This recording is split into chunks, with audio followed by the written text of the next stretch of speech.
todos bem-vindos. Que bom que estamos aqui nessa chuva, nessa noite fria, né?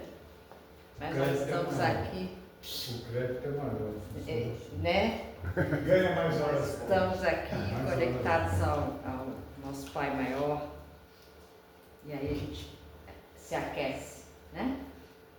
Bem, a gente está recebendo no Superchat e ele vai falar sobre desigualdade das riquezas. Está no capítulo 16 do Evangelho. Não se pode servir a Deus e a mamon. Né? A mamon seria dinheiro. Não tem como, né? E aí a gente sempre fica se perguntando, né? Por que fulano é tão rico? Por que fulano é tão pobre, né? Então, daí quando a gente entende sobre o espiritismo, né? As causas podem ser de outras vidas, né? Bem, com certeza o nosso irmão vai tirar nossas dúvidas hoje. Mas ainda essa semana a gente estava estudando no Evangelho sobre Meu Reino Não É Deste Mundo, no capítulo 2, uma rainha francesa que diz que ela chegou lá, ela voltou à paz espiritual, chegou lá e ninguém considerava ela uma rainha, porque não adianta nada disso, né? Todo bem que a gente fizer, as lágrimas que a gente enxugar, é isso que vale para Deus. Então, esses títulos, o dinheiro, nada disso lá, nada disso. Tudo isso é emprestado. Deus nos dá a pobreza ou a riqueza como prova. Um de paciência, outro de resignação, outro de caridade, enfim. É isso que a gente tem que estar na nossa mente, né? Fazer o bem a quem quer que seja. Né? E aí a gente aproveita essa palestra de hoje para retornar a falar sobre a nossa campanha do frio, que tem muita gente passando frio por aí, a gente precisa ajudá-los. Nós estamos aqui para fazer essa caridade. Bem, desliguem os celulares, por favor, para a gente poder aprender, porque a gente precisa muito colocar isso em prática na nossa vida, né? Que a gente precisa entender sobre isso. A leitura da página hoje fica com a Edilva, a prece inicial com a Carol e o coordenador de passe é a Maria.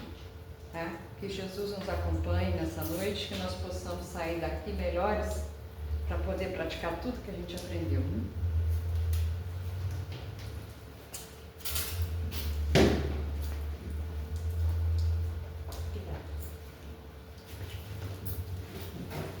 Boa noite. Boa noite. Do livro Pão Nosso, de Chico Xavier, pelo Espírito de Emmanuel.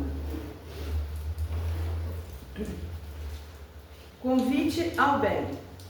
Mas quando fores convidado, vai. Jesus, Lucas capítulo 14, versículo 10. Em todas as épocas, o bem constitui a fonte divina suscetível de fornecer-nos valores imortais. O homem de reflexão terá observado que todo o período infantil é conjunto de apelos ao sublime manancial. O convite sagrado é repetido anos a fio. Vem por intermédio dos amorosos pais humanos, dos mentores escolares, da leitura salutar, do sentimento religioso, dos amigos comuns. Entretanto, raras inteligências atingem a juventude de atenção fixa no chamamento elevado. Quase toda a gente ouve as requisições da natureza inferior, olvidando deveres preciosos. Os apelos, todavia, continuam. Aqui é um livro amigo, revelando a verdade em silêncio. Ali é um companheiro generoso que insiste em favor das realidades luminosas da vida. A rebeldia, porém, ainda mesmo em plena madureza do homem, costuma rir inconscientemente, passando, todavia, em marcha compulsória na direção dos desencantos naturais que lhe impõem mais equilibrados pensamentos. No Evangelho de Jesus, O convite ao bem reveste-se de claridades eternas. Atendendo-o, poderemos seguir ao encontro do nosso Pai sem hesitações. Se o clarim cristão já te alcançou os ouvidos, aceita-lhe as clarinadas sem vacilar. Não esperes pelo aguilhão da necessidade. Sob a tormenta, é cada vez mais difícil a visão do porto. A maioria dos nossos irmãos na terra caminha para Deus, sob o ultimato das dores, mas não aguardes pelo açoite das sombras, quando pode seguir calmamente pelas estradas claras do amor. Que assim seja. Graças a Deus.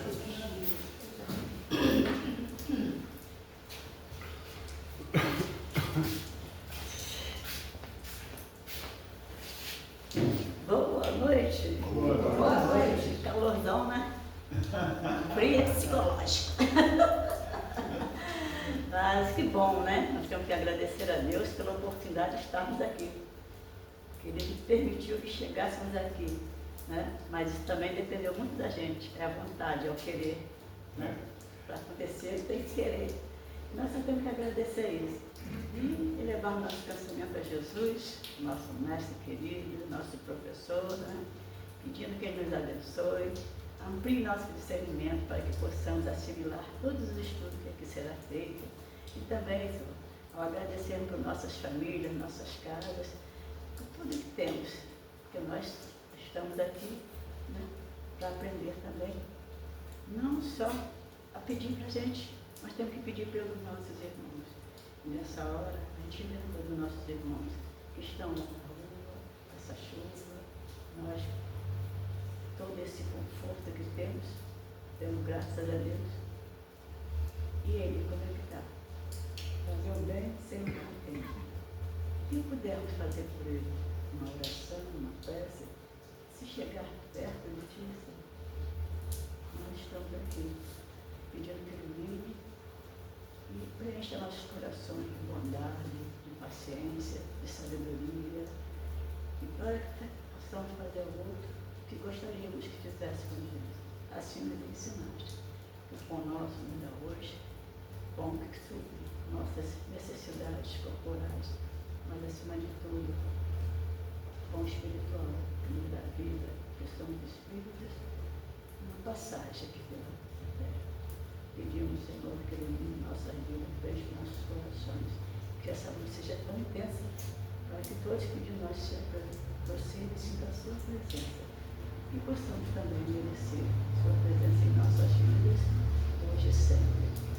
Quando o nosso irmão veio com todo carinho fazer esse estudo para a gente, ilumine nossos pensamentos, e também, com certeza, nós dá força, união de força de pensamentos elevados.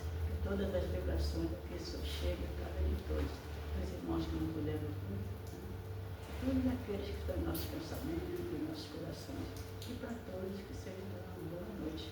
Nós estamos aqui e vamos sair melhor do que chegamos. Então só temos que agradecer, muitas graças por isso. Que assim seja, graças a Deus. Dê a sua paz. É com muita alegria que nós estamos aqui mais uma vez nessa casa. E hoje eu fiquei sabendo que essa casa fez aniversário esse mês. Eu não sabia disso. Ganhei, inclusive, um pequeno, belo e grande brinde de lembrança, que eu vou levar com muito carinho também. Tá? 69 aninhos, uma criança.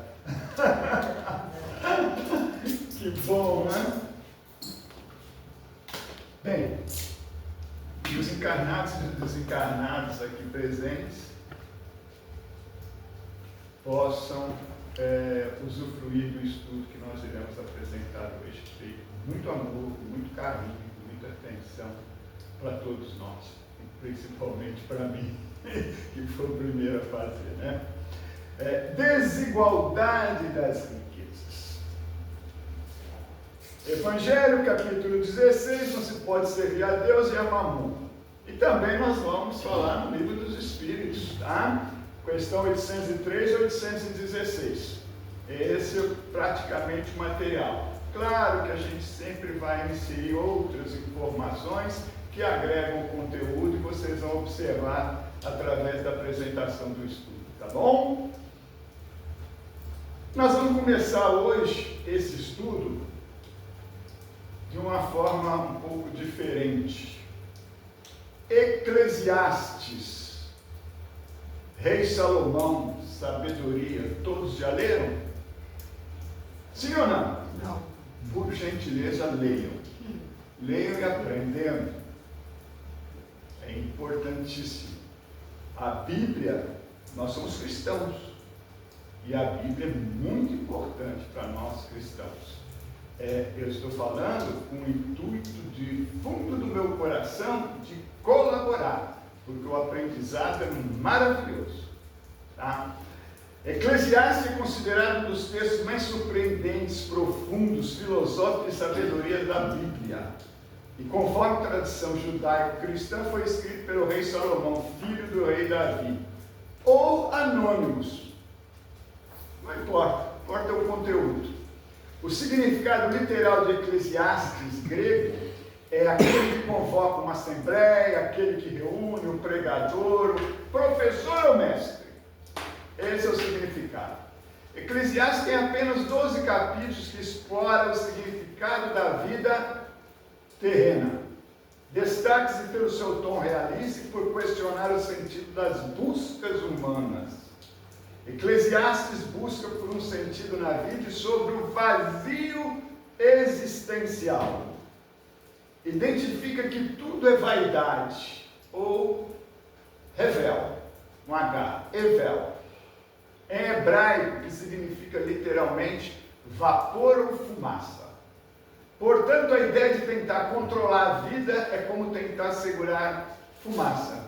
Algo belo, passageiro, porém incontrolável. Né? Tenta pegar a fumaça para você ver. A vida tem um ritmo que escapa ao controle humano. Então a vida e as conquistas humanas, ou seja, riquezas, trabalhos e prazeres, por exemplo, são passageiras, fugazes e, por si sós, têm sentido, sem sentido permanente. A vida debaixo do sol é uma expressão muito utilizada para referir-se à existência humana, sob uma perspectiva puramente terrena, limitada ao mundo físico, ao tempo presente e às coisas visíveis. Uma vida focada apenas nas conquistas materiais e nos prazeres passageiros, sem considerar um propósito eterno ou espiritual, sem lembrar-se de Deus. É a vida debaixo do sol. Eclesiastes enfatiza que buscar satisfação apenas nas coisas materiais gera frustração. O mestre, seria rei Salomão, buscou ou experimentou a riqueza, prazer, o poder e a sabedoria, e percebeu na prática que eram situações momentâneas, pois tudo tem prazo de validade. Tudo no universo está com em constante transformação. É a impermanência das coisas, que finaliza com a inevitável morte do ser, que devora tanto os sábios como os tolos, tanto os ricos como os pobres. Revel, revel, revel. Tudo é totalmente revel. Vapor, fumaça. Conclusão de Eclesiastes. O propósito verdadeiro está em temer a Deus e guardar os seus mandamentos. Temer aqui no sentido de respeitar. Como tudo que fazemos será julgado até o segredo, viver com respeito ao Criador é o dever de todo ser humano. Tudo pode mudar, tudo pode passar, mas viver em obediência a Deus é o que permanece.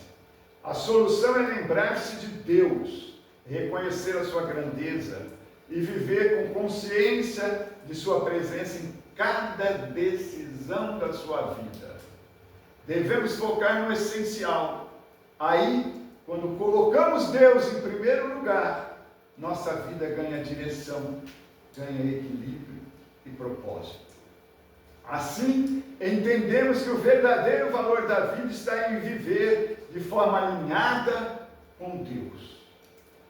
Esse é um breve resumo para o entendimento do que é Eclesiastes, o livro Eclesiastes, né? E quem desejar estudar e gostar de estudar, tanto os encarnados como os desencarnados, que nós chamamos as lições do rei Salomão, né?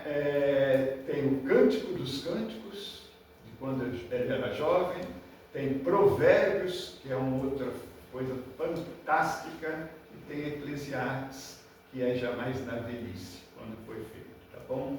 Então tá aí Eclesiastes para vocês. Acho que ficou claro que não adianta nada, nem sabedoria, não adianta riqueza, não adianta nada, porque tudo isso vai passar, é revel, é vapor, é fumaça, é sem sentido, ok? Essa foi a base do estudo. Agora, o que é riqueza? Riqueza material, em sua essência, refere-se à abundância de bens materiais e recursos, sendo o oposto da pobreza. No entanto, o conceito de riqueza pode ser mais amplo, incluindo não apenas bens materiais, mas também a capacidade de gerar valor, tanto financeiro quanto social, através de atividades empreendedoras. Além disso, a riqueza pode ser vista como um estado de bem-estar e satisfação em todas as áreas da vida, incluindo a saúde, relacionamentos, trabalhos e lazer. E a riqueza espiritual, refere-se a um estado de bem-estar interior, uma paz de espírito e conexão com algo maior do que si mesmo, que pode ser alcançado através do desenvolvimento pessoal, de práticas meditativas, gratidão, compaixão, humildade, virtudes, né, em geral, e busca por um significado na vida. A gente volta lá para Eclesiastes, tá? Significado na vida. É um conceito que transcende a riqueza material. A riqueza espiritual é um conceito que transcende a riqueza material e se concentra em valores como amor, beneficência, sabedoria, propósito e conexão com o próximo. E o que é pobreza? Pobreza é a condição de falta de recursos materiais básicos, como alimentos, moradia e acesso a serviços essenciais, que impede o indivíduo de ter uma vida digna e participar plenamente da sociedade. Além da dimensão econômica, a pobreza também engloba falta de acesso à educação, falta de acesso à saúde, saneamento e outros direitos fundamentais, além da exclusão social e a falta de poder de decisão. A pobreza pode ser analisada sob diferentes perspectivas. 1. Pobreza absoluta ou extrema. É a privação severa das necessidades humanas básicas, como alimentação, água potável, abrigo e saúde. Um estado de falta de recursos que impede a sobrevivência e o desenvolvimento básico. 2. Pobreza relativa. É a situação em que uma pessoa ou família não possui o rendimento mínimo necessário para manter o padrão de vida médio da sociedade em que vive. Pobreza multidimensional. Vai além da renda, pois gera privação de direitos e oportunidades na educação, saúde, saneamento, água, moradia, alimentação, tudo. A pobreza tem consequências graves. É um problema complexo, com causas estruturais, como desigualdade social, falta de oportunidades e acesso desigual a recursos. Mas uma coisa nós precisamos aprender. Governos não resolvem a pobreza. Nenhum governo. A sociedade tem que se envolver. Nós. A querida irmã aqui estava falando no começo, eu não lembro qual delas, sobre o frio. Tem gente passando frio, precisamos ajudar, precisamos fazer alguma coisa, né? Então, esse é um jeito da sociedade se envolver para ajudar com a pobreza. Não contem com governos. Isso não existe. Principalmente regimes governamentais. Principalmente regimes governamentais. Pensem nisso. Nós vamos falar. Pobreza espiritual. Falamos de riqueza espiritual, vamos falar de pobreza espiritual. A pobreza espiritual não é a falta de bens materiais. É um estado de carência no âmbito da fé e da espiritualidade, caracterizado por vazio interior, vazio existencial. Voltamos lá em Eclesiastes. Vocês estão vendo a ligação? O porquê do Eclesiastes com isso? Falta de propósito, Eclesiastes. Fala tudo disso. Significado na vida. Desconexão com o divino, que pode ser superado através do desenvolvimento espiritual e ação no bem, ação na caridade, da busca por valores morais e do desapego a bens materiais. O desenvolvimento espiritual não precisa estar ligado a uma religião formal. É uma jornada individual de conexão com o divino, propósito e autoconhecimento, visando a evolução da consciência. É um processo contínuo de transformação interior.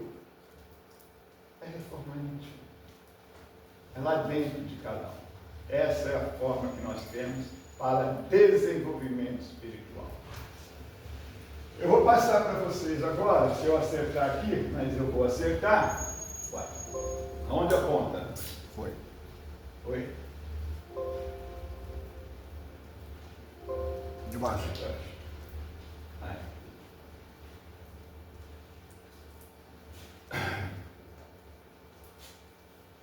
Quem quiser saber mais, vale a pena, porque eu sei, se eu estou numa casa espírita, numa igreja, num centro de umbanda, não importa onde eu esteja, tá? O meu interesse é ir para aprender, para adquirir conhecimento.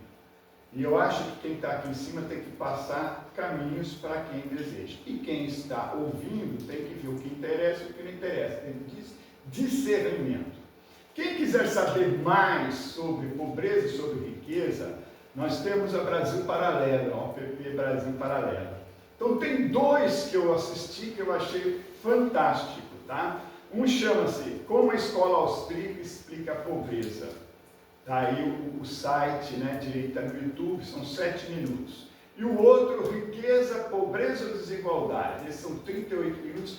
É uma coisa fantástica. Entrevista com pessoas que moram na rua, pessoas que vivem morto, em todo que tipo de situação. Como que eles saem da situação que eles estão e conseguem sobreviver. Assistam. Brasil Paralelo. Vale a pena, é um aprendizado e tanto. Tá? E aí, nós temos o nosso querido Paulo, né? O Saulo, que mandando carta aos Tessalonicenses. Aí ele diz apenas isso. Quando ainda estávamos com vocês, Paulo estava lá na igreja, né? Nós ordenamos isto. Se alguém não quiser trabalhar, também não coma. Não quer trabalhar, então não vai comer. Simples, né? Pois ouvimos que alguns de vocês estão ociosos, não trabalham, mas andam se intrometendo na vida alheia. Paulo, hein? A tais pessoas ordenamos e exortamos no Senhor Jesus Cristo que trabalhem tranquilamente como o seu próprio pão. Ou seja, não fiquem esperando cair do céu ou que os governos deem. Não estou falando que não é para o governo nem dar. Estou só falando que o que Paulo disse é isso. Trabalhem para comer, para sobreviver. Vão atrás, busquem uma alternativa. Venham à casa espírita e peçam uma cesta, uma ajuda. Vão à igreja, mexam-se. Isso é importantíssimo. Quem está falando não é o Lúcio, é o Paulo. Então depois vocês conversem com ele, tá bom? Falem com ele, está escrito aqui aos Tessalonicenses, tá bom? Ficou claro? Ou precisa desenhar, como diz o outro? Não precisa, né? Então, benfeitores espirituais nos dizem sobre igualdade, lei da igualdade. Eles falam sobre a igualdade natural. Todos os homens são iguais perante Deus. O sol brilha para todos. E Kardec faz comentários sobre isso. Todos os homens estão submetidos às mesmas leis da natureza, é a igualdade natural. Todos nascem igualmente fracos, acham-se sujeitos às mesmas dores, e o corpo do rico se destrói como o corpo do pobre. Deus a nenhum homem concedeu superioridade natural, nem pelo nascimento, nem pela morte. Todos a seus olhos são iguais. Os benfeitores também esclarecem. Deus criou todos os espíritos, simples e ignorantes, isto é, sem saber. Os espíritos não se conservam eternamente em ordens inferiores. Todos os espíritos se tornarão perfeitos. Vocês conhecem a escala espírita? Começa, se não me engano, na questão 100 do Livro dos Espíritos. Ali mostra, né, as divisões que tem e tudo mais. Então, até alcançar a pureza, né, angelical, né? Todos os espíritos se tornarão perfeitos, nos dizem os benfeitores. Então, está aí. Os benfeitores também nos falam sobre a desigualdade de aptidões.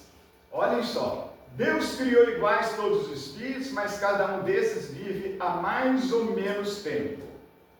Todos foram criados iguais, mas uns vivem mais ou menos. E, portanto, tem feito maior ou menor soma de aquisições. Que aquisições? Virtudes ou vícios?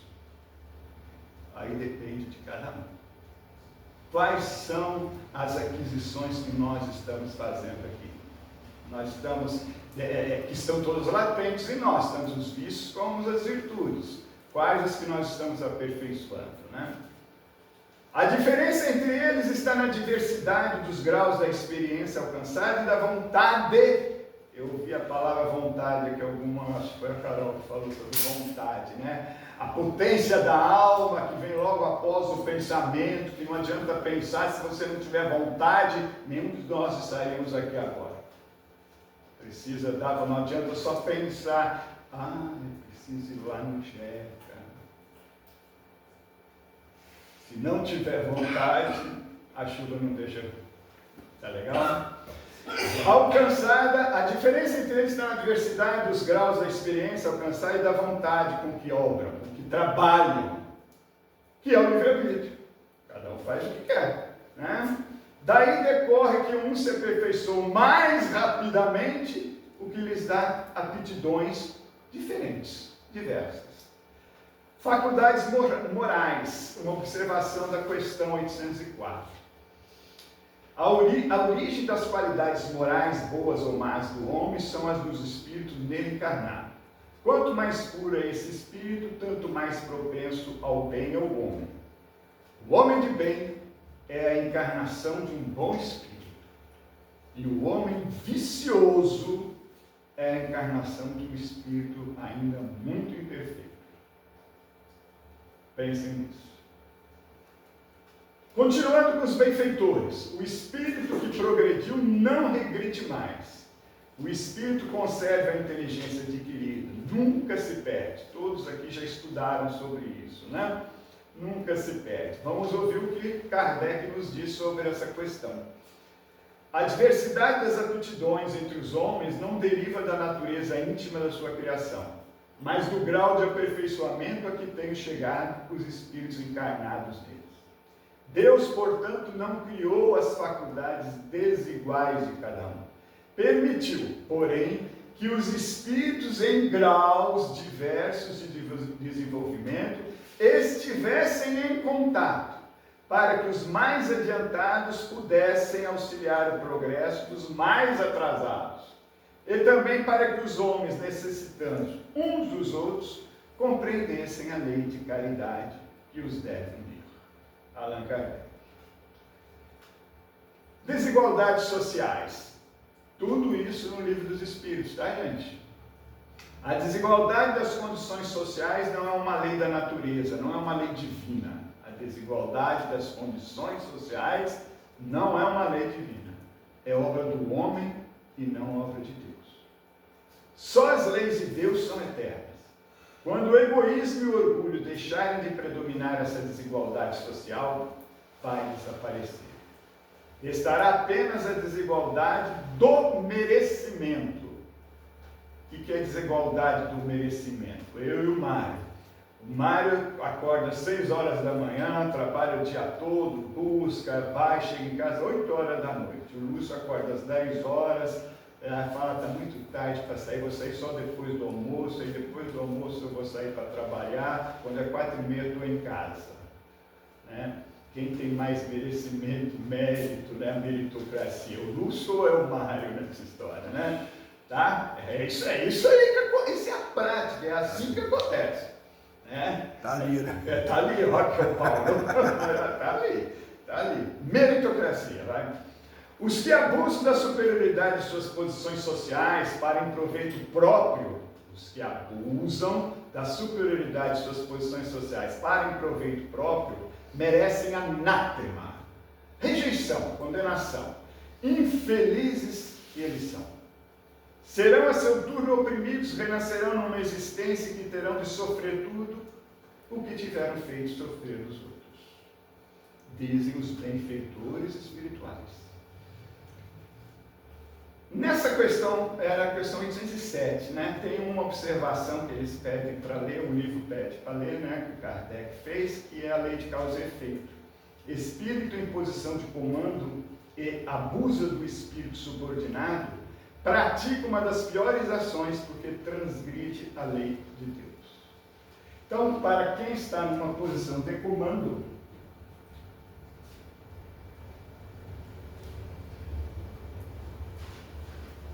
e abusa dos comandados, pratica uma das piores ações, porque está transgredindo uma lei de Deus.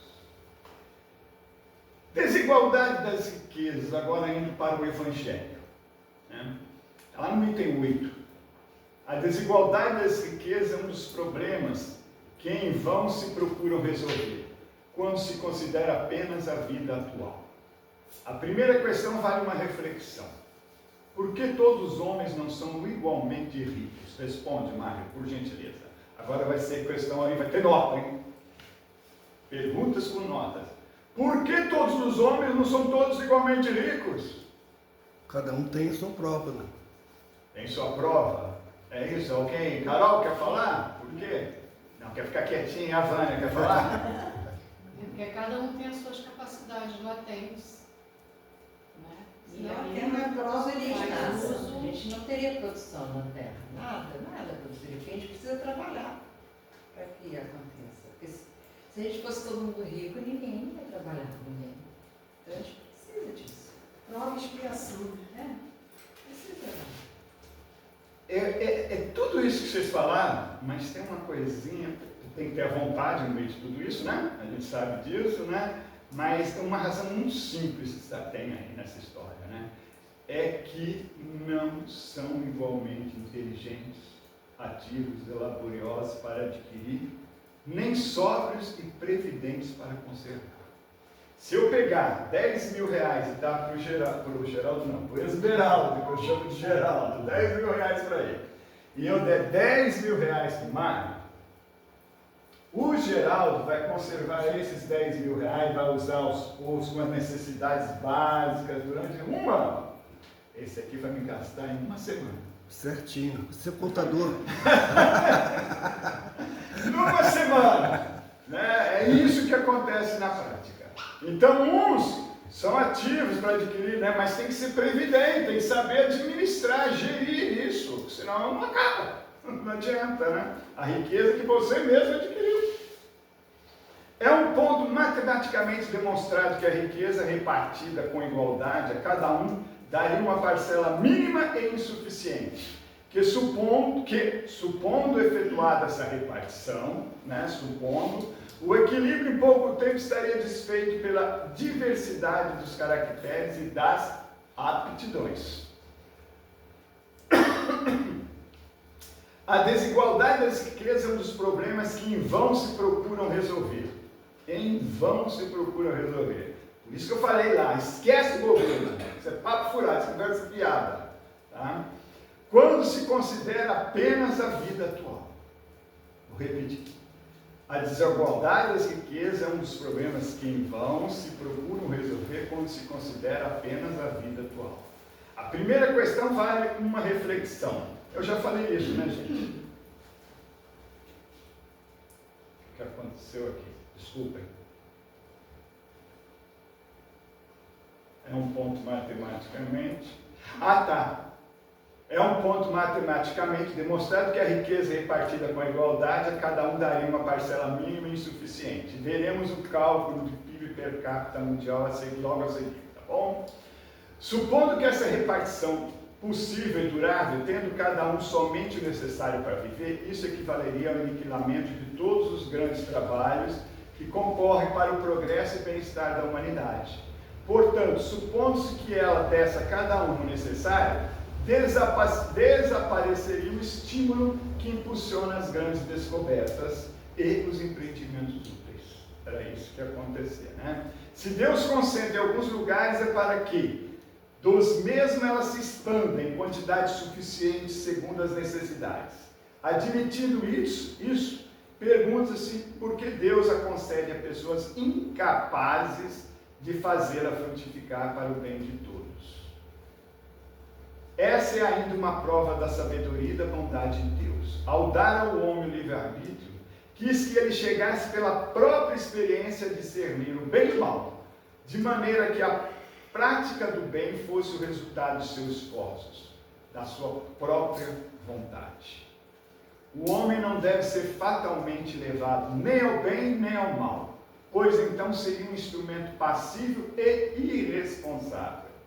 A fortuna é um meio de prová-lo moralmente, a riqueza é um meio de provar o homem moralmente. Mas como, ao mesmo tempo, é um poderoso meio de ação para o progresso, Deus não quer que a fortuna, a riqueza, permaneça improdutiva. E é por isso que incessantemente a transferem. Cada qual deve possuí-la, para exercitar-se no seu uso e provar o que dela a fortuna sabe fazer. Não há impossibilidade material de que todos a possuam ao mesmo tempo. E como se todos a possuíssem, ninguém iria trabalhar, né? E o melhoramento do globo sofreria com isso. Cada qual a possui por sua vez. Programa social de Deus. Cada um possuirá a riqueza por sua vez, através das existências para a evolução, para a experiência moral do homem. Então tem um programa social de Deus aí.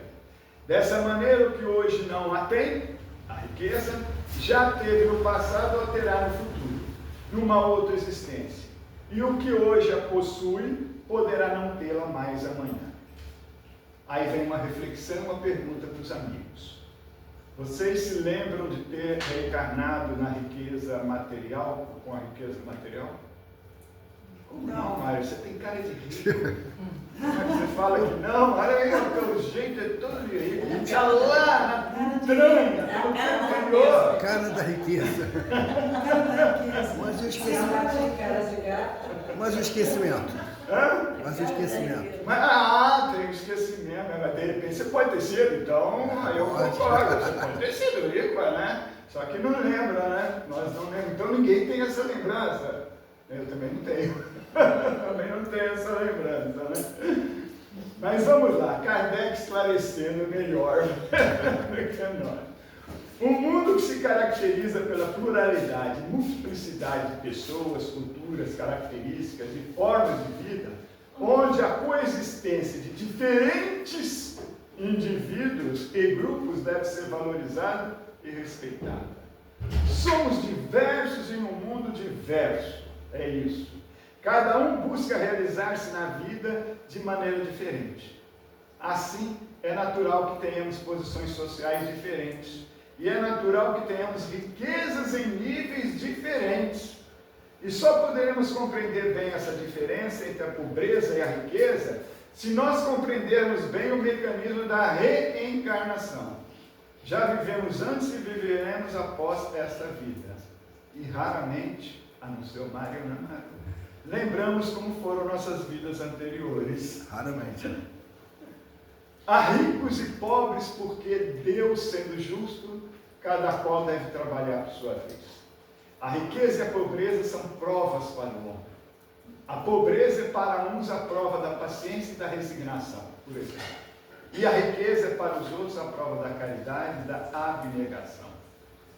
Lamenta-se com razão o triste uso que algumas pessoas fazem da sua fortuna, da sua riqueza material.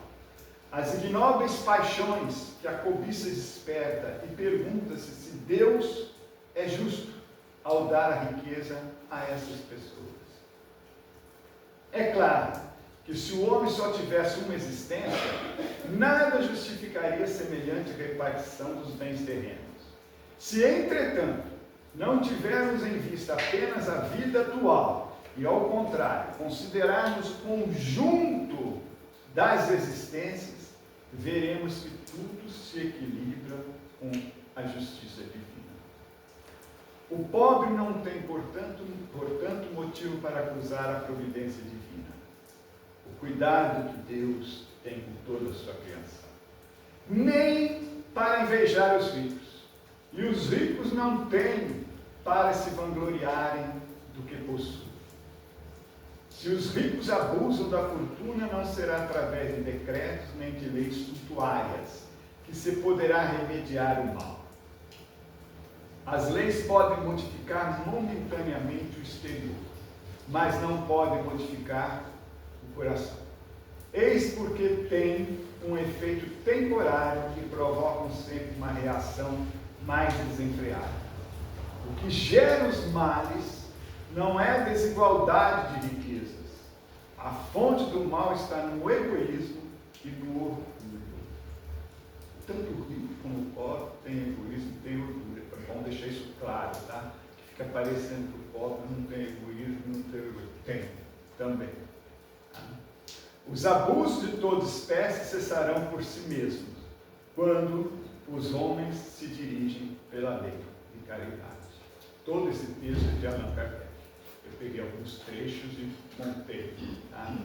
Quem falou aqui foi Allan Kardec, não é o Augusto Puget. Tá? E aí, nós fizemos aqui um apanhado, né? Causas fundamentais das desigualdades das riquezas. Antes disso, deixa eu contar uma história rapidinha para vocês. Rapidinha. Eu lembro, eu nasci em Juiz de Fora, Minas Gerais, em 1957. E com 1 ano de idade, eu fui para São Paulo com meu pai e minha mãe. E nós não tínhamos condições financeiras nenhuma, né? Não é que eu lembro de 1 ano, a gente soube no decorrer da vida, né? E eu lembro que o meu berço, a minha mãe contava, meu pai também, era a caixa de madeira que veio o fogão que eles compraram. Na época a embalagem não era papelão, era madeira, era caixa de madeira. Esse era meu berço, meu pai adaptou e fez um berço para mim. E aí nós cresci naquela casa lá, né? Ficamos lá até os mais de 15 anos, né? Que eu lembro. E aí a gente via. Gente, eu nunca fui tão feliz na minha vida. Nunca. Sabia que meu pai trabalhava, minha mãe trabalhava em casa, passou a ser costureira, ela costurava um pouquinho, aprendeu mais, passou a ser costureira, um sufoco danado para pagar o aluguel. Eu lembro de levar o aluguel na casa da portuguesa, que era a dona que eu levava e tudo mais, mas eu nunca fui tão feliz. Por quê? Eu brincava, eu tinha amigos, eu saía, fazia festas, tinha festa entre os vizinhos, né? Hoje vocês veem festa com os vizinhos na casa de um, na casa do outro. Não é que não tem, tem. Não estou falando que não tem, mas não é como era antes. Né? Então, o lance de riqueza e pobreza, a gente tem que ter uma análise. Não é o dinheiro que é a coisa, tem que ver como que está dentro, como que está sentindo isso. Eu queria fazer esse registro para vocês, que eu sei que de muita gente também. Tá? Causas fundamentais das desigualdades das riquezas. Então, com esse texto, Kardec elenca, esse trecho que eu li para vocês, 3 causas fundamentais em torno das desigualdades das riquezas. Esse fenômeno social tão lamentável. A primeira, encontra-se nas próprias diferenças existentes entre os indivíduos. Nem todos são igualmente inteligentes, ativos e laboriosos para adquirir nem sóbrios e previdentes para conservar. Como eu te falei, não adianta. A necessidade dos espíritos viverem experiências corpóreas diferentes e conseguirem as coisas pelo seu próprio esforço. São necessárias provas da pobreza e da riqueza para que os seres espirituais desenvolvam habilidades diferentes, tais como resignação, aceitação, perseverança, desprendimento, compaixão, caridade, abnegação, humildade, etc. Essas são virtudes que serão construídas paulatinamente nas diferentes experiências, ora na abundância, ora na escassez. 3. O egoísmo e a ganância humana, levando os homens a cometerem toda sorte de abuso em detrimento daqueles que, por limitações intelectuais, familiares e culturais, não possuem os mesmos recursos para terem acesso aos bens da terra. Essas são as causas fundamentais das desigualdades das riquezas. PIB per capita, medida padrão de avaliação da riqueza. Ô Lúcio, está ficando maluco? Vai falar de PIB per capita? Não fui eu que falei, não. Quem falou isso foi o Kardec.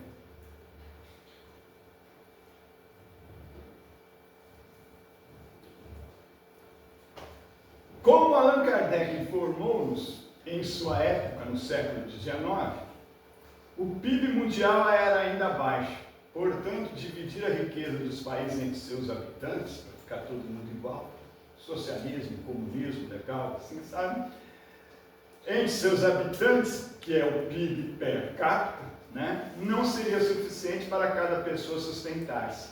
E esse pretenso equilíbrio seria desfeito rapidamente pela diversidade dos caracteres e das aptidões. Aí o tempo foi passando nesses 200 anos, vamos dizer assim, século XIX, século XXI, né? Aí teve as revoluções industriais, revoluções tecnológicas, expansão comercial, serviços evoluíram, tecnologia, nossa, né? Produtividade, etc. Aí evoluiu. E aí nos dias atuais, como nós estamos, né, Kardec, na tua época, o PIB era muito baixo, então se dividia, não dava nada para ninguém. Dividir era pior do que não dividir, né? Então, e agora, como que está? Em virtude do notável crescimento exponencial do PIB, do Produto Interno Bruto, que é o PIB, principalmente com a tecnologia, ficamos muito mais ricos, o mundo ficou mais rico, né? Mais dinheiro. Pois o PIB mundial cresceu 100 vezes de meados do século XIX até os dias atuais. Enquanto que a população do mundo cresceu 7 vezes. Apenas isso. Aí tem um cálculo que eu trouxe para vocês.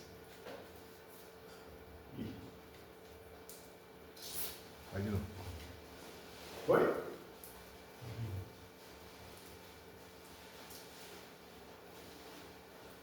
Aí. Interpretação básica, né? PIB, medida padrão de avaliação da riqueza. Interpretação básica. PIB, Produto Interno Bruto, é a soma de todos os bens e serviços finais produzidos em um país, a riqueza do país, ou região em um determinado período, normalmente anual. PIB per capita é obtido por pessoa, per capita por pessoa, né? Dividindo-se o total da riqueza de um país, de um local, pelo número de seus habitantes. E aí alguns cálculos.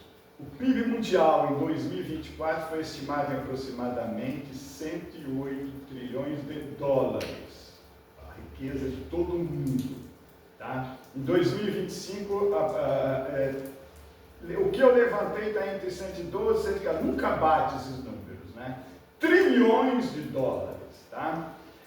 E a população mundial em 2024, cerca de 8 bilhões, sendo que no século XIX de Kardec era 1,6, por isso que eu falei que eram 7 vezes, né? Em 2025, 8 bilhões e 200 milhões de pessoas a população. Aí, fazendo a conta, o PIB per capita mundial é só você dividir 108 trilhões por 8 bilhões, dá 13.500 dólares para cada um.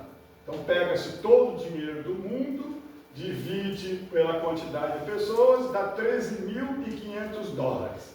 Aproximadamente 13.800, que é o mais correto, porque pode chegar a 110 trilhões. Você multiplica isso pelo dólar, né? Na época que eu fiz, era 5,56, você tem 76 mil dólares o ano, ou seja, 76 mil reais ao ano, ou seja, 6.400 reais por mês. Então, o que eu quero dizer com isso?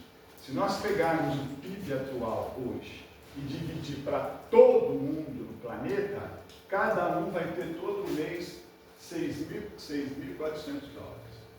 Cada um de nós vai ter mensalmente 6.400 dólares. E aí vem uma pergunta para reflexão. A pobreza seria solucionada?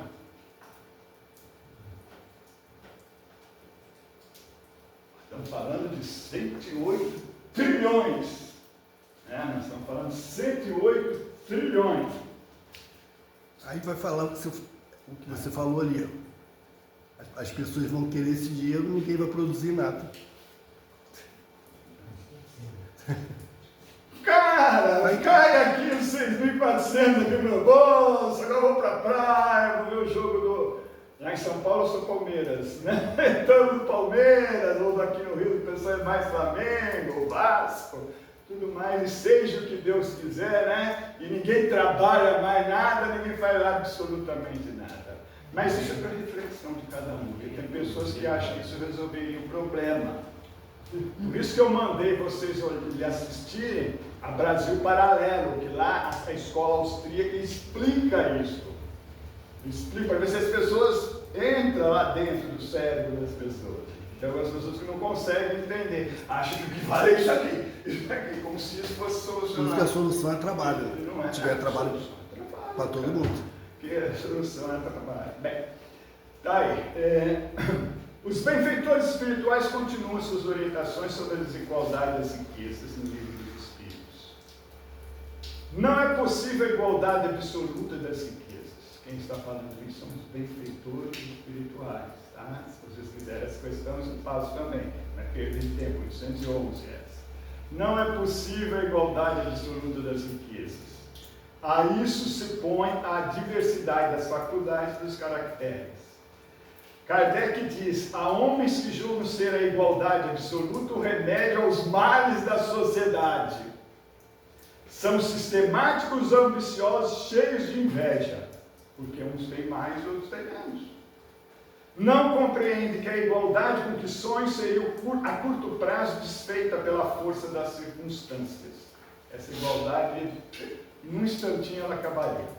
Combatei o egoísmo, que é a vossa chaga social, e não corrais atrás de fantasias, de quimeras. Extirpando o orgulho e o egoísmo dos homens, não haverá exploração de um para o outro, mesmo com a desigualdade da riqueza. E aí a gente lembra de uma parábola, né? A parábola dos talentos. Vocês lembram dela, essa parábola dos talentos, né? É um senhor partindo para uma terra distante, deu um talento para um, 2 para outro, 5 para outro, né? Quando voltou, um deles fez o quê? Eu morro de dar risada, né? Eu falo com um amigo meu, esse é você. Um enterrou para não ser roubado, não perdeu, não fez nada, absolutamente nada. Os outros conseguiram multiplicar os talentos. Trabalharam, aplicaram em banco. Sei lá, fizeram alguma coisa, mas enterrou o talento, enterrou. Ele não queria ter problema com o patrão e queria devolver o talento certinho para ele. Né? Cada um vai com o seu. Está lá na parada dos talentos. Agora tem uma, aí, seguindo essa dos talentos, vamos para cá. A reflexão poderia ser solução. Conhecem esse filme? Quem não assistiu, assista, por favor. Tudo isso que nós estamos falando aqui está nesse filme. Está tudo nesse filme. O menino que descobriu o vento. Né? Esse filme, lá na África, em Malawi, história real de William Kankwamba, um jovem curioso e autodidata de Malawi, cansado de assistir os moradores de seu vilarejo passando por dificuldades como a seca, a falta de recursos, fome. Ele construiu uma turbina eólica. Um jovem, um menino, é foto mesmo, né? Sempre esforçando-se para adquirir conhecimentos diversificados, esforçando-se, né? O William encontrou um livro de física na biblioteca local que o inspirou a construir um moinho de vento, utilizando materiais reciclados, como peças de bicicleta e sucata. Assim ele começa a desenvolver uma inovadora turbina de vento para gerar eletricidade e irrigar a água para o seu vilarejo. Então, gente, é incrível o poder que nós temos quando se tem vontade, quando se quer fazer as coisas. Isso é fato real, é uma história real. Por isso que eu falei para vocês assistirem um filme, porque é um exemplo do que nós estamos falando hoje, né? A sociedade é muitas vezes a principal culpada dos homens caírem na privação e miséria. Ademais, não tem ela que velar pela educação moral dos seus membros? Nós, a sociedade em geral, né? É frequentemente a má educação que falseia o critério dessas pessoas, ao invés de sufocar-lhes as tendências perniciosas. Observação a essa parecer dos benfeitores, comentário de Kardec sobre educação, que eu acho fantástico, né? Não sei a opinião de cada um, mas a minha pessoal, eu acho Kardec genial, realmente é um espírito de luz mesmo. Ele diz lá na questão 685, não a educação intelectual, a instrução, né? Mas a educação moral, que consiste em formar indivíduos de caráter, que cria hábitos, porque a educação é conjunto de hábitos adquiridos. Então nós precisamos entender que não é a escola que dá a educação, a escola dá instrução. Educação vem de dentro de casa, pai e mãe, ou tutor, não sei mais o que, né? E nós precisamos educar moralmente, com valores, as crianças. É isso que Kardec falava, tá? E aí cabe uma reflexão para todos nós. Nós estamos vivendo isso, né? Nós, como sociedade, precisamos resgatar ou repensar as nossas escolas públicas de ensino fundamental, dos 6 aos 14 anos de idade. Eu, gente, tenho 25 anos, mas eu sou da época onde eu cantava o hino nacional para entrar na sala de aula. Nós entrávamos em fila, educadamente, sentávamos nas carteiras e éramos instruídos pelos professores a quem nós amávamos. Hoje é assim? Então a culpa é da sociedade. Por quê? Por que eu falo que a culpa é da sociedade? Eu vou falar para vocês, né? Ah, e as nossas universidades? Que beleza de universidade, toda pichada, maconha para todos os lados, pó para tudo que é lado, né? Uma coisa assim fantástica. E você que paga? Eu pago, quando eu compro um pãozinho, eu estou pagando essas universidades. É uma coisa impressionante, né? Mas é isso que acontece de fato.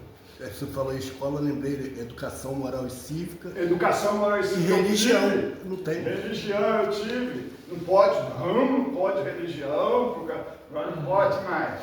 Bem, é simples, gente. Não é política que eu estou falando. Eu estou falando de fatos, tá? Fica bem claro isso para vocês. As nossas escolas hoje é um modelo Paulo Freire. Eu não sei se aqui tem algum professor ou professora, mas o modelo é o modelo Paulo Freire. Por isso que ela está olhando brava para mim. Modelo Paulo Freire. Modelo Paulo Freire, não estou falando nem mal nem bem de Paulo Freire. Não conheci e não sei o que é. Mas eu só sei o ranking da PISA, onde nós estamos. Isso eu sei. Entre os últimos colocados. Então deve ter algum problema do modelo. Ou, outro lado, os professores são mal treinados. Não sei. Isso precisa ser resolvido. E quem vai resolver isso somos nós. Ou nós resolvemos isso, ou cada vez vai ficar pior. Há quantos anos você, como professora, é esse termo, estou falando certo? Há quantos anos nós estamos assim no ranking PISA nos últimos lugares? 40 anos, 30 anos? Tem alguma coisa errada. Um país que jorra dinheiro para todos os lados, né, não pode estar com um ranking de PISA tão mal colocado como nós estamos. Então tem alguma coisa errada. Seguindo, prova da riqueza e da miséria. O rico está sujeito a maiores tentações, mas também dispõe de mais meios para fazer o bem. Mas é justamente o que nem sempre faz. Torna-se egoísta, orgulhoso e insaciável. Com a riqueza, suas necessidades aumentam e ele nunca julga possuir o bastante para si. Kardec diz: a alta posição do homem nesse mundo e a autoridade sobre seus semelhantes são provas tão grandes e tão escorregadias como a miséria. Porque quanto mais rico e poderoso é ele, tanto mais obrigações tem que cumprir e tanto mais abundantes são os meios que dispõe para fazer tanto o bem como para fazer o mal. Deus experimenta o pobre pela resignação e o rico pelo emprego, que dá aos seus bens e ao seu poder. A riqueza e o poder fazem nascer ou despertar todas as paixões que nos prendem à matéria. A riqueza e o poder despertam todas as paixões que nos prendem à matéria e nos afastam da perfeição espiritual. Está aí porque a prova da riqueza é mais perigosa do que a prova da pobreza. A prova da riqueza é mais perigosa. Por isso foi que Jesus disse: em verdade vos digo que mais fácil é passar um camelo por um fundo de agulha do que entrar um rico no reino dos céus. Aí nós vamos lá para a parábola do jovem rico. Vocês lembram dela? Da parábola do jovem rico? O jovem rico queria entrar para o grupo de Jesus, né, os discípulos de Jesus. Ele sabia tudo do Antigo Testamento, sabia, tudo ele fazia. E Jesus fez com ele aquela pergunta clássica: então tá bom, você volta, vende tudo que é seu, dá para os pobres, depois que você fizer isso, você venha Siga nós. Né? Falou para o rico, né? Nunca mais voltou. Nunca mais volta. Riqueza, então, mas uma coisa importante, gente. Riqueza não é sinônimo de fracasso. Nós precisamos entender isso. Jesus disse mais fácil. Ele não falou que é impossível o rico entrar no reino dos céus. Então não pense que todo rico vai falhar. Não, de jeito nenhum. Aí não haveria justiça divina. É uma prova que poderá ser vencida como todas as outras provas. Aí eu trouxe um exemplo para vocês do nosso, para mim, né? Velho da van.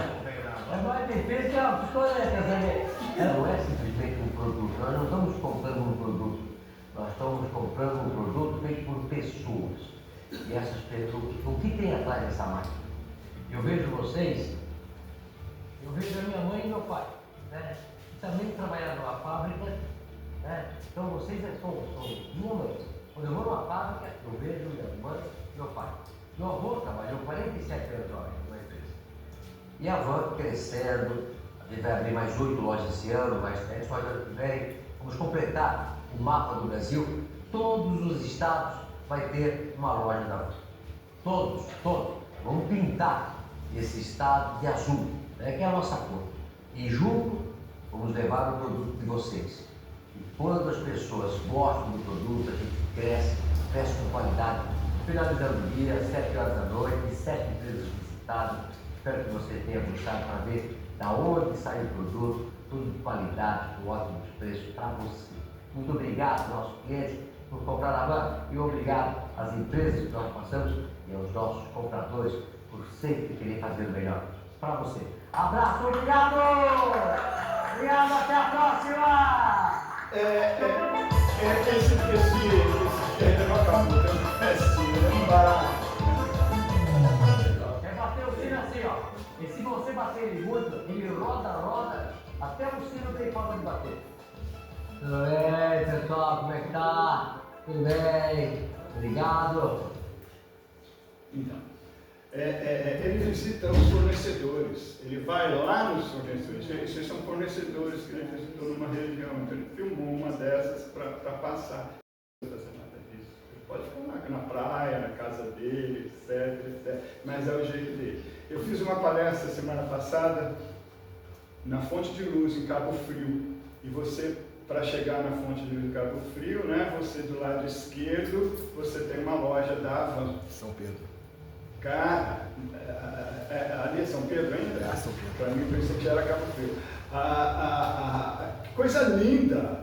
Quanto emprego, eu falei pelo tamanho, a quantidade de emprego que está gerando, eu vi o Estado da Liberdade, com a luzinha lá em cima da estrela. Eu falei, esse cara merece, ele merece uma estátua, porque é complicadíssimo você ser gestor de pessoas, ser um empresário, principalmente num país complexo como é o Brasil.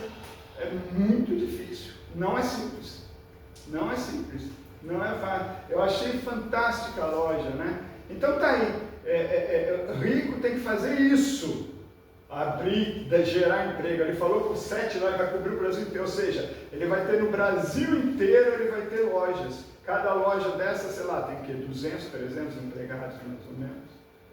Né? Então vocês veem a quantidade de emprego que ele gera. Esse homem merece respeito. Não só ele, como centenas de outros também. Por quê? Porque ele está fazendo o que tem que se fazer com a riqueza. É isso que tem que se fazer. Ele está alimentando quantas famílias? Quantas famílias são alimentadas? Pensem nisso. E aí, afinal, qual o melhor emprego da riqueza? Jesus disse-nos, amai-vos uns aos outros. Aí está o segredo de bem empregar as riquezas. Essa é a solução do problema. A riqueza da inteligência deves utilizá-la como a do ouro. Derrama em torno de ti os tesouros da instrução, derrama sobre teus irmãos os tesouros do teu amor, e eles frutificarão. Espírito Cheverus, Bordeaux, 1861. E o Espírito Fenelon nos diz, o trabalho desenvolve a inteligência e dignifica o homem. E a evolução de artes e indústrias proporcionada pela riqueza, pela fortuna, gera empregos e melhora a vida em sociedade, que acabamos de ver. E nós temos agora um vídeo que eu quero passar para vocês, que vai finalizar, tá bom? Antes tem Tesouros nos Céus, acho que eu não posso deixar de passar isso.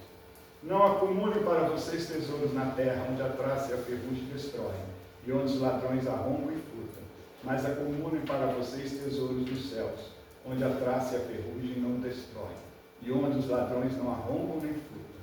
Pois onde estiver o seu tesouro, aí também estará o seu coração. Acumular tesouros no céu, amigo, significa investir em ações generosas, no amor ao próximo, ter a espiritualidade, garantindo recompensas eternas e alinhando o coração com Deus, pois o tesouro celestial é seguro e imperecível.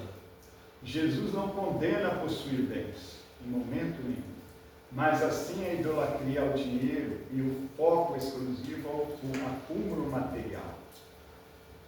Emmanuel nos diz, está lá em Fonte Viva, tá?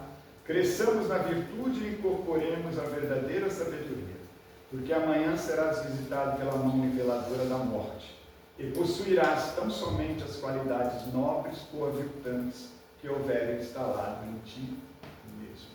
Emmanuel. E aí nós vamos finalizar com o Chico. Será que você tem?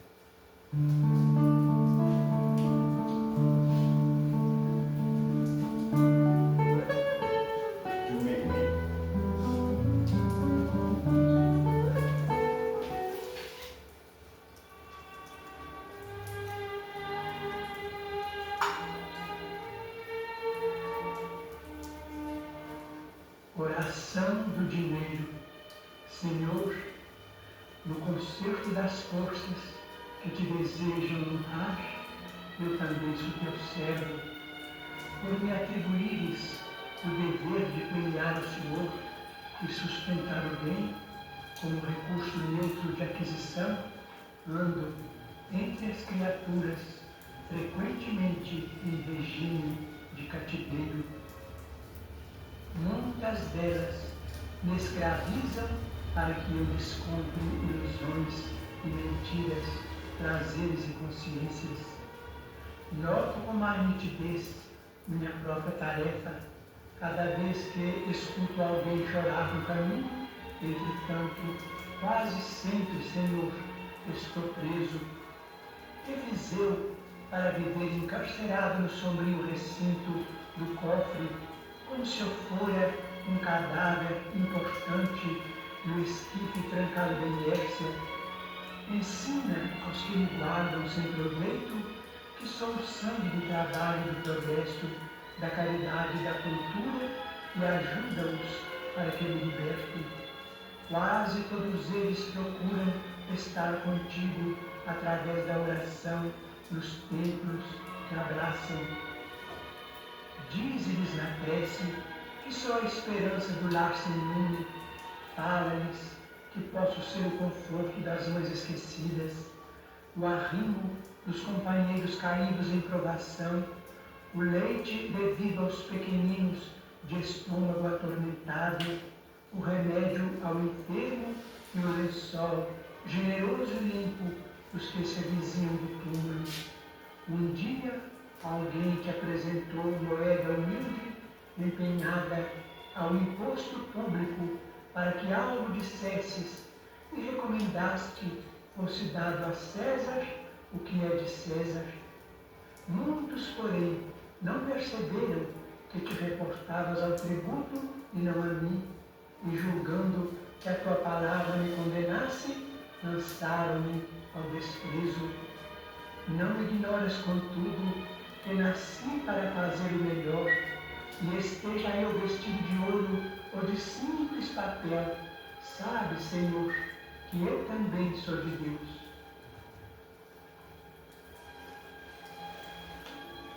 Meio falando de dinheiro, né?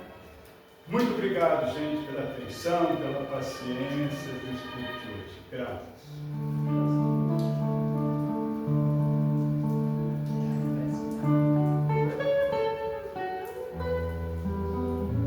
Vai parar? Agora não sei.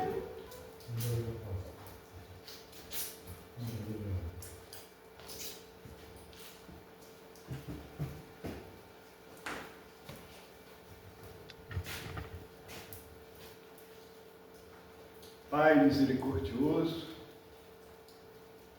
agradecemos imensamente a oportunidade de hoje, de estar aqui nessa casa de luz tão amada, buscando conhecimento, e que esse conhecimento adquirido possa ser transmitido ao próximo, aos da nossa família, que eu tenha o conhecimento, o entendimento adequado e que eu possa usufruir e crescer, evoluindo um pouquinho mais. É uma oportunidade ímpar que tu nos dá de sermos espíritos melhores. Afinal, estamos aqui nesse planeta de provas e expiações para nos melhorarmos moralmente. E essa foi uma oportunidade que nós tivemos. Que os espíritos encarnados e desencarnados aqui presentes possam aproveitar os ensinamentos apresentados nesse estudo de hoje. Também, Senhor, pedimos muito amor, muito carinho, muita humildade a todos aqueles que estão doentes, ou em suas casas, seus lares, em clínicas, hospitais, aqueles que estão doentes da alma e do corpo, também aqueles que abreviam a vida, são aqueles suicidas. Todos esses merecem o nosso carinho, o nosso amor, e que Jesus os abençoe, que o anjo da guarda os proteja.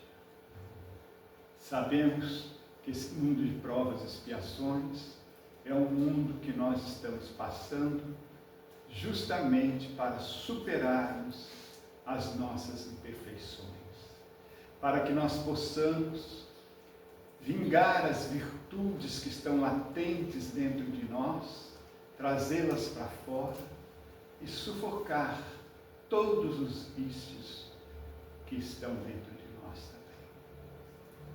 Que o ensino de hoje possa proporcionar um tiquinho, um pouquinho, esse entendimento para todos nós. Agradecemos mais uma vez a oportunidade de estarmos juntos aqui. Que todos nós possamos ir para nossas residências, para nossos lares, com amor no coração, em paz e tranquilos. Que assim seja, graças a Deus.